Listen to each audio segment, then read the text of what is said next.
Cashbacks are a marketing strategy that have been used by a lot of banks over the journey, and at the moment they're really topical, especially with interest rates increasing and people feeling the squeeze.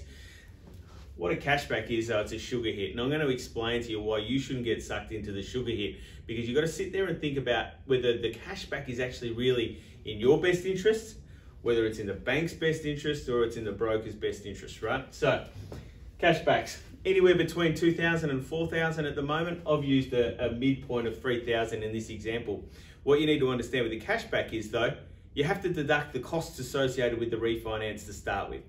So with this refinance, say you're going from an ANZ to Westpac, for argument's sake, you're going to have a fee to get into ANZ. It might be $500 in terms of the loan application fees, associated fees. The second thing to consider is the government charges to register the mortgage with ANZ and take it out of Westpac's name. That's another couple $100. And then you've got the discharge fee that Westpac's going to charge to discharge their mortgage, around $300. Straight away, 3,000 ain't 3,000, it's really 2,000. So that's the benefit.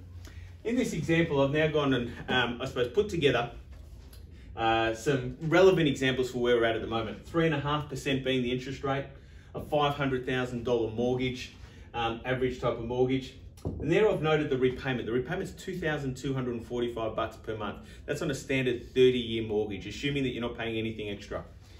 After 5 years, and I've used 5 years in this example because a lot of people, when they're comparing the pros and cons of one loan facility over there, use 30 years. And for me, it's not realistic. Most people will make a change to their mortgage, whether it's the provider or fundamentally some change to the facility itself, within 5 years. So I've used 5 years. And after 5 years, you would have paid $83,198 in interest. So sit there, think about that. That's what they're making.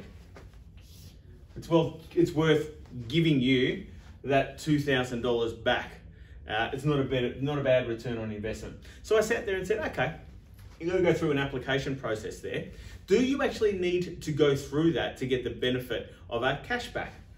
And so what I've done is I've gone and modeled it and I said, right, let's use an interest rate of 3.4%.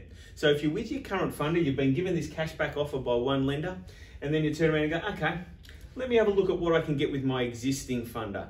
If you went into your existing funder and asked for an interest rate just 0.1 below what the cashback offer was, what you would find is that the repayment in this example would be $2,217 per month. Now, what I want you to do is you turn around and go, right, well, if I'm going to get $2,217 per month, I'm actually going to continue to pay an extra $28 per month, and I'm going to pay $2,245 per month. Do that, and over 5 years, you would have only paid $80,606 in interest. What's the difference between these two? It's a little bit shy of $3,000. So automatically, you've got the same benefit as you would have under the cashback by simply going and negotiate with your existing funder and not necessarily going through that application process.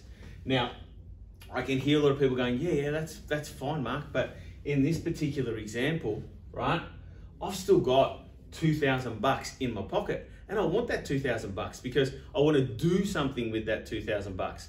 Stay tuned, part B, I'll take you through an example that will detail how you can basically get that benefit without the cashback.